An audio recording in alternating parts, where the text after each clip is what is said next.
চল পালিয়ে চল এখান থেকে। না বন্ধুরা, আমাদের বিজলিকে বাঁচাতে হবে।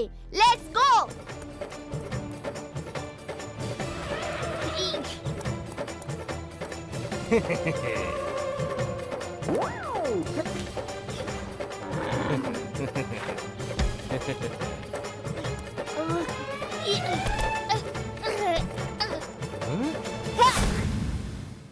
দাঁড়াও, তুমি বিজলিকে এইভাবে মারতে পারো না।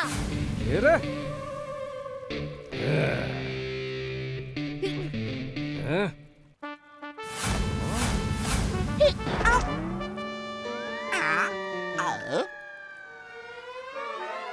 বিজলির পুরে তোদেরই পালা আসবে রে বদমাইশের দল।